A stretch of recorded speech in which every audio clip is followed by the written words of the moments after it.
तो जैसे हम लोगों ने पिछले एपिसोड में देखा था, गिसलन यहाँ पे सब लोगों को अपना नाम बताते हुए गोल्डन से कहता है, यहाँ पर जितने भी मर्सनरी उन सबको इकट्ठा कर लो गोल्डन, क्योंकि हम लोग जा रहे हैं बीस्ट फॉरेस्ट को कॉन्करा करने के लिए। और उसके बाद हम देखते हैं जिस जंगल से होकर उन्हें गुजरना उस जगह का सीन। और यहाँ गिसलन तैयार हो रहा होता है कवच वच पहन के उसके अंदर जाने के लिए, और उसके तैयार होने में ब्लेंडा भी उसकी मदद कर रही होती है। मन में कहता है जितनी भी तैयारियां थी इस जंगल के अंदर जाने के लिए वो सारी सारी कंप्लीट हो चुकी हैं। इसके बाहर यहाँ कुछ समय के लिए बेस बना लिया है, सप्लाईज थे उनको भी सिक्योर कर लिया गया है, और सारे के सारे ट्रूप्स भी रेडी हो चुके हैं। बस अब सिर्फ अंदर जाना बाकी है। और पीछे ब्लिंडा से कहता है, ब्लिंडा फिर से चेक करो यहाँ पर कितने लोग हैं। ब्लिंडा कहती है ठीक है, हम लोगों ने एजेंसी के जरिए 148 मर्सनरी लिए थे और सेब्रस मर्सनरी ग्रुप से 41 लोग लेकर आए थे, दोनों को मिलाकर टोटल होते हैं 192। गिसलन कहता है ठीक है, और तुम ये मेक श्योर करना कि स्कोबन से आपसे अच्छे तरीके से बात करो, ठीक है। ब्लिंडा कहती है हाँ ठीक है। मुझे लगा कि बस ये एक ऑब्जेक्ट हैगा, लेकिन उसने खुद सामने आकर ये मेक श्योर करा कि किसी को भी बिल्कुल पता न चले कि हम लोग जा रहे हैं मॉन्स्टर फॉरेस्ट के अंदर। और वो पहले से कमांडर रह चुका उस टीम का जो पहले गई थी मॉन्स्टर फॉरेस्ट के अंदर, तो इसकी वजह से अब हमें बिल्कुल भी चिंता करने की जरूरत नहीं पड़ेगी। गिसलन कहता है चलो ये अच्छा है, और यहाँ पर तुम सबके सब लाइनअप में आ जाओ। अब आगे हमारे सामने यहाँ पर मॉन्स्टर फॉरेस्ट है जहाँ पर हमें जाना है। तुम लोगों ने इस जगह के बारे में पहले से बहुत सारे रूमर सुन लिए होंगे कि ये जगह बहुत सारे अनगिनत खतरों से भरी हुई है, जैसे कि मॉन्स्टर, अननोन थ्रेट्स, और या तो कोई उससे भी ज्यादा बियॉन्ड, जिसके बारे में हम लोग इमेजिन भी नहीं कर सकते वो वहाँ पे छुपी हुई हो। लेकिन फिर भी हमें उस जगह पर रास्ता बनाते हुए आगे बढ़ना है। और ये सबके सब बहुत ज्यादा हैरान हो जाते हैं मॉन्स्टर फॉरेस्ट के बारे में सुनकर। क्या मॉन्स्टर फॉरेस्ट? मुझे तो इसके बारे में पता ही नहीं था कि हम लोग इस जगह को क्लियर करने के लिए जा रहे हैं। आखिर तब क्या होगा अगर हम लोग अंदर गए और वापस नहीं आ पाए तो? इन लोगों को ऐसा बीच में बात करते देखकर ब्लिंडा को गुस्सा आ जाता है। आखिर इन लोगों की हिम्मत कैसे हुई मास्टर कैसे बात करते समय बीच में बोलने की? गिसलन कहता है अगर तुम सब लोगों में से यहाँ से कोई भी वापस जाना चाहता है तो यहाँ से अभी इस समय जा सकता है, और अगर ये मिशन कामयाब हो जाता है तो मैं तुम सब लोगों को 3 गुना ज्यादा पेमेंट का प्रॉमिस करता हूँ। हाँ 3 गुना ज्यादा? क्या सच में? गिसलन को ऐसा 3 गुना ज्यादा पेमेंट देता सुनकर ब्लिंडा को पसीने आ जाते हैं। यंग मास्टर आखिर आप ये किस तरीके की बकवास बातें कर रहे हैं? हम लोगों के पास जितने भी बाकी बचे हुए पैसे थे ऑलमोस्ट सारे के सारे पैसे इसकी तैयारी में लगा दिए हैं। गिसलन बोलता है इस तरीके से मोरल को बूस्ट करते हैं, और मन में कहता है वैसे भी इस रेड के कामयाब होने के बाद हम लोग और ज्यादा पैसे बना पाएंगे। और ब्लिंडा की तरफ देखता है, तो मुझ पर भरोसा करती हो ना? क्यों? ब्लिंडा कहती है हाँ मैं करती हूँ, लेकिन, और यहाँ पर क्योर गिलेन से बोलता है ट्रिपल पेमेंट का वादा करना, ऐसा प्रॉमिस तो कोई बहुत ज्यादा इंसान ही करेगा। आखिर तुम कैसे मैनेज करोगे ये सब? हमारे मास्टर के पास तो कोई भी बैकअप प्लान नहीं है। गिलेन इसको बोलता है वो कोई ऐसा है जिसके पास हमेशा हर चीज का प्लान होता है। और गिसलन चिल्लाते हुए सबसे कहता है मॉन्स्टर फॉरेस्ट एक्सपीडिशन, चलो अब आगे बढ़ते हैं। और ये लोग आ जाते हैं इस जंगल में। यहाँ बहुत बड़े बड़े पेड़ होते हैं, और रास्ते में ये जो इतने बड़े बड़े पेड़ होते हैं उन सबको काटने में लग जाते हैं, जिससे कि वो लोग इस घने जंगल के बीच एक सीधा रास्ता बना पाए। और गिसलन भी यहाँ पर साथ में मदद कर रहा होता है इन सब पेड़ों को काटने में। और ऊपर से रोशनी आता देख कहता है चलो अभी अच्छा है, कम से कम अब यहाँ पे थोड़ी सी रोशनी तो हुई। और चिल्लाकर कहता है सबके सब लगातार इसी डायरेक्शन में रास्ता बनाते रहो, और जितने भी कटे हुए पेड़ है उन सबको पीछे कैरेज में रखते जाना। फिर मन में कहता है मेरी पिछली लाइफ में जो मुझे इन्फॉर्मेशन मिली थी डेल्फिन डुकल के हाउस से, उसमें मुझे ये पता चला था कि जो जंगल है वो सच में बहुत ही ज्यादा कुछ बड़ा है। कभी ना कभी हम लोग यहाँ के सारे मॉन्स्टर को यहाँ से भगाकर इसके रिसोर्सेस ले सकते हैं, लेकिन अभी हमें इस समय चाहिए वो है मनी। बाकी सब चीजों को भूल जाओ, सबसे पहले अभी मुझे बिल्कुल फास्ट और सीधा रास्ता बनाना है रूनी स्टोन की तरफ जाने का। इस एक्सपीडिशन के जरिए हम लोग जितनी वेल्थ गेन करेंगे ये बहुत ही ज्यादा काम आएगी, जितनी भी स्कीम आएगी पीडीएम को लेकर उन सबको रोकने के लिए। और यहाँ की और गिसलन की तरफ देखकर मन में कहता है यहाँ तक कि ये यहाँ पर लेकर आया सब लोगों को पैसे देकर, लेकिन फिर भी अपने हाथों को गंदे कर रहा है। और यहाँ इसके पीछे लंबे वाला वाला कहता है क्या है किसी तरीके का एग्जाम्पल, और या तो नोबल की डिग्निटी दिखा रहा है। ये सुनते से ये सामने वाला सीन के सांस छोड़कर कहता है डिग्निटी ये सब कुछ दिखाने के लिए हैगा, अभी बस तुम ये देखना है थकावट के कारण कैसे जमीन पे गिरता है। ब्लिंडा चिल्लाकर कहती है ऐसे बात करना बंद करो और अपने काम पे लगो चुपचाप से। वो लोग जाते हुए कहते हैं ठीक है सीरियसली ये लोग बिना यंग मास्टर इतने सारे लोगों को पैसे देकर यहाँ पर हायर करने के बाद आप खुद काम क्यों कर रहे हैं, और आपको ऐसे काम करते देखकर वो लोग आपको हल्के में ले रहे हैं। गिसलन कहता है सब कुछ ठीक है, जितने ज्यादा लोग काम करेंगे उतनी ही ज्यादा जल्दी ये काम खत्म होगा, और वैसे भी ये जगह कोई ऐसी नहीं जहाँ पर तुम्हें ज्यादा देर तक रुकना चाहिए। ब्लिंडा कहती है यंग मास्टर अगर आप ऐसे कह रहे हो तो फिर ठीक है, तुम तो ऐसे बात कर रहे हो जैसे तुमको इस जगह के बारे में पहले से पता है। और क्योर यहाँ पर गिसलन और ब्लिंडा को बात करते देखकर कहता है ये लड़की चिंता कर रही है एम्प्लॉयर की,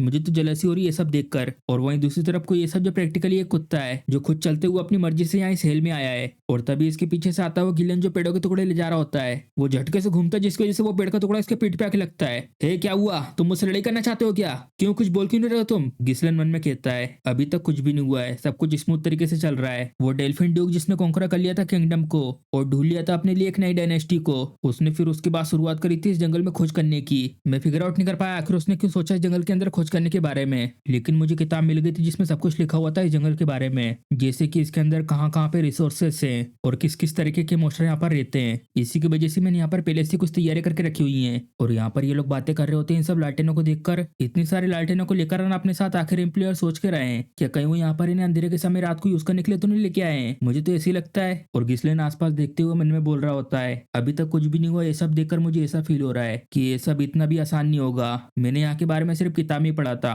यहाँ पर क्या क्या हो सकता है उसको मैंने खुद अपनी आंखों से कभी नहीं देखा। और जाते जाते आसपास में जो लोग काम कर रहे होते हैं उनसे कहता है अपना गार्ड डाउन बिल्कुल भी मत करना क्योंकि जो ये जंगल है अब धीरे धीरे और ज्यादा घना हो रहा है। और हम देखते हैं दोनों दोनों यहाँ पर आराम से पेड़ काट रहे होते हैं और आसपास देखकर कहते हैं क्या ऑलरेडी रात हो गई है। इसके पीछे वाला हंसते हुए कहता है सब लोग कहते हैं कि ये बहुत ज्यादा खतरनाक फॉरेस्ट है लेकिन मुझे अभी तक कोई भी सिंगल मोस्टर दिखा नहीं है। साथ जो भी हम लोगों ने बातें सुनी थी वो सबके सब रूमर ही थी। और गोल्डन का तो काम बन गया। उसको तो ज्यादा कुछ करना भी नहीं पड़ा। बस रास्ते को साफ करना है और ट्रिपल पेमेंट लेनी इसके बाद। सच में ये सब तो बहुत ज्यादा आसान है। ये सब करके तो मुझे ऑलमोस्ट बुरा सा फील हो रहा है। और ये टकला गोल्डन को लात मार कर कहता है हे जल्दी से मेरे पैसे वापस दे। और गोल्डन देखता सामने की तरफ थोड़ा कंफ्यूज होकर पीछे इनसे कहता है हे गाइस हम लोग यहाँ पर जब आए थे हम लोग ने तो ऑलरेडी बहुत सारे पेड़ काट दिए थे ना। हाँ तुम कह तो सही रहे हो आखिर क्या हुआ लेकिन जो इस जगह पर पहले रास्ता था वो आखिर यहाँ पे क्यों नहीं है। ये सुनते से ये सबके सब सीरियस हो जाते हैं। गिस्लेन कहता है सबके सब तैयार हो जाओ इन लोग के पसीने जाते हैं। क्या हुआ अचानक से आसपास का माहौल कैसे चेंज हो गया। गिस्लेन गोल्डन से कहता है अगर तुम वहां पर ऐसे खड़े रहे तो तुम मारे जाओगे। धीरे धीरे एक एक कदम करके यहाँ मेरे तरफ आओ। गोल्डन घूमता है हाँ ठीक है मैं समझ गया। और जो उसके कंधे पे लट्टा था वो टकरा जाता है पेड़ से जिसकी वजह से वहीं पे जमीन पे गिर जाता है। तुम इडियट कहीं क्या कर तुम ये सब क्या कर रहे हो। गोल्डन देखता डर के मारे पीछे की तरफ और यहाँ पर कुछ भी नहीं हुआ होता। आखिर ये सब क्या है कुछ ठीक सा फील नहीं हो रहा है। गिस्लेन चुपचाप होकर दिख रहा होता है गोल्डन की तरफ और यहाँ पर कुछ ना होता देखे टकला मुस्कुरा कर कहता है सच में जो हमारे एम्प्लॉयर है वो आसानी से डर जाते हैं। जरा देखो अच्छे से यहाँ आसपास कुछ भी नहीं है। यहाँ का रास्ता इसलिए मिसिंग से लग रहा है क्योंकि यहाँ की जो सीनरी है वो बिल्कुल सिमिलर है कि जो पहले रास्ता था उससे। ये इडियट तो बस थोड़ा सा कंफ्यूज हो गया इस जगह को देखकर। मॉन्स्टर फॉरेस्ट क्या तो बड़ा चढ़ा के नाम रखा हुआ है। ये तो बस एक घना सा जंगल है। गिस्लेन पूरा सीरियस होकर कहता है तुम भी यहाँ पर धीरे धीरे आओ नहीं तो तुम भी मार जाओगे। ये टकला तो बिल्कुल भी नहीं सुन रहा होता। आखिर तुम ये सब क्या कर रहे हो। तुम यहाँ पर बेफालतू में सब लोगों को डराने की कोशिश क्यों कर रहे हो। क्या तुम्हें ऐसा लगता है कि हम लोग को पता नहीं है कि तुम यहाँ पर हम लोग को कंट्रोल करने की कोशिश कर रहे हो इसे डरा कर। और तभी अचानक से इसको जड़े पकड़ लेती है। हाँ और एक खिस्ता उछले आता पीछे को। गिस्लेन बताता है इन सब मोस्टरों की कोई भी प्रेजेंस नहीं है और कोई भी ये पता नहीं लगा सकता कि आखिर ये कब मूव करेंगे। एक ऐसी प्रेजेंस जिसके बारे में अगर तुम्हें पता नहीं है तो तुम उसके शिकार बन सकते हो जो जानी जाती है डिरोसेंट के नाम से। और ये सारे के सारे पेड़ों वाले मोस्टर इन सबको चारों तरफ से घेर लेते हैं और यहाँ पर ये सब के सब इन सब मोस्टरों को देखकर चिल्लाते हुए भागते हैं ये तो मोस्टर्स हैं जल्दी यहाँ से भागो। अगर हम यहाँ से जल्दी से भागे नहीं तो हम सबको खा लेंगे। और ये मोस्टर उन लोगों की तरफ अटैक कर देते हैं अपनी नगालों से और उन सबको एक एक करके पकड़ के अपने बड़े से मुंह के अंदर डाल रहे होते हैं और उनको खाने के बाद बहुत तेजी से अपने मुंह को बंद कर लेते हैं। गोल्डन तो यहाँ पर इस पेड़ को पकड़ के बचा होता है उसके पेट के अंदर जाने से और चिल्लाते हुए कहता है मुझे बचाओ। और तभी यहाँ पर ये आता कुल्हाड़ी लेकर गोल्डन ऐसे टाइट पकड़ के रखना मैं अभी तुम्हें छुड़ाता हूँ। और पूरी ताकत से मारता अपनी कुल्हाड़ी उस जंगल में लेकिन उस जंगल को कुछ भी नहीं होता बल्कि इसकी कुल्हाड़ी को जाता है। ये क्या हुआ ये तो बिल्कुल भी नहीं कटा। आखिर ये डंगल इतनी मजबूत कैसे। और उसके बाद हैरानी से देखता है गोल्डन को वो खिंचा हुआ चले जा रहा होता है और गोल्डन भी इसकी तरफ देखता है और बहुत ही स्पीड में उसको ऊपर खींच के ले आती है। गोल्डन चिल्लाते रह जाता है और उसके बाद हम देखते हैं गिस्लेन अपनी तलवार घुमाते हुए लेकर आता है और एक ही बार में उस जंगल को काट के रख देता है जिसकी वजह से वो मोस्टर भी चुक जाता है। गिस्लेन फिर से अपनी तलवार को घुमाता है और एक सीधा अटैक करता है उसकी आंख पर और उसकी आंख को काट के रख देता है। और यह नीचे लैंड करने के बाद देखता है उस मोस्टर को क्या एम्प्लॉयर ने उसको अपनी तलवार से काट दिया। क्या इन मोस्टरों की वीकनेस इनकी आंखें। और उसके बाद गिस्लेन बहुत तेज चिल्लाकर कहता है तुम सबके सब अपने आप को संभालो। अगर हम लोग अलग अलग हो गए तो हम लोग आसान टारगेट बन जाएंगे उन सब के लिए। जल्दी से अपनी शील्ड को सामने लाकर एक टाइट फॉर्मेशन बनाओ जिससे कोई भी पकड़ा ना जाए उन सब मोस्टरों से। जब तक मैं अगली कमांड देता नहीं तब तक ऐसे ही फोकस करते रहना डिफेंस के ऊपर। ठीक है सर। ब्लॉक करके रखो इसी चारों तरफ से। डेमिट मैं नहीं मरने वाले इसी जगह पर। क्योर कहाँ पर है सारे के सारी लाइटें। क्योर कहता है हाँ ये रही वो सारी की सारी यहाँ पर आ चुकी है। चलो ये अच्छा है उन सब लाइटनों को जलाओ और फेंको उन सब के ऊपर। जला के राख कर दो उन सब मोस्टरों को। क्योर कहता है तो इसलिए तुम लेकर आए थे इन सबको यहाँ पर। ये मोस्टर अब सारे के सारे इधर की तरफ देख रहे हैं। चलो अभी इसी समय फेंको उनके ऊपर। तुम मोस्टर कहीं की ये लो मारो सबके सब जल के। और ये लालटेन जा रही होती है उन लोगों की तरफ तभी वो उन सब लालटेनों को बीच में तोड़ देता अपनी डंगालों से। क्या ये लोग सबके सब डिफेंड कर रहे हैं। अगर ऐसे ही चलता रहा तो हम लोग इनको जला नहीं पाएंगे। फिर ये मोस्टर अटैक कर रहा होता है अपनी डंगालों से इन लोगों के ऊपर और साइड में से कुल्हाड़ी आती है ग्लेन की और बहुत स्पीड में एक करके अपनी कुल्हाड़ी से उन सब अटैकों को डिफलेक्ट कर देता है। बिलिंडा भी अपने पास से खंजर निकालती है और डायरेक्ट फेंकती सीधे उनकी आंखों में। तुम दोनों बिलिंडा और गिलियन सपोर्ट करो जाकर मर्सनरी ग्रुप को और तैयार रहना उन सब लाटेनों को फेंकने के लिए। और फिर उठाता है अपनी बड़ी सी तलवार को। मैं करता हूँ इन लोगों की अटेंशन दूसरी तरफ। संभल के यंग मास्टर। और गिलियन अपनी तलवार को ऊपर करके बहुत स्पीड में घुमाता अपने चारों तरफ और जितनी भी वो डंगाले थी उन सबको काट के रख देता है। ये देखते से ये मोस्टर अटैक कर देते फिर से और गिस्लिन लगातार उन सबके सारे के सारे अटैकों को डोज करते हुए सामने की तरफ बढ़ता रहता है। फिर ये मोस्टर अपना पैर उठाकर उसके ऊपर अटैक कर रहा होता है। क्या भले यहाँ तक ये पेड़ों वाले मोस्टर है लेकिन इन लोगों को भी पेरेंगे। ये तो कुचलने वाला है प्लेयर को अपने पैरों से। और यहाँ तो गिस्लिन ने आराम से उसको पैर को काट दिया होता है और फिर बहुत ही स्पीड में ऊपर की तरफ कूद कर अपनी तलवार इसकी आंखों में घुसा देता है। और यहाँ पर ये जितने मोस्टर थे उन सब ने अकेले गिस्लिन को चारों तरफ से घेर लिया होता है। ये सब देखकर ये मर्सनरीज कहते हैं अब ये सारे के सारे जा चुके हैं एम्प्लॉयर की तरफ। बिलिंडा चिल्लाकर कहती है अभी या कभी नहीं, जल्दी से उन सब लाटनों को फेंको। इस बार ये पक्का काम करेंगे, फेंको उन सबको।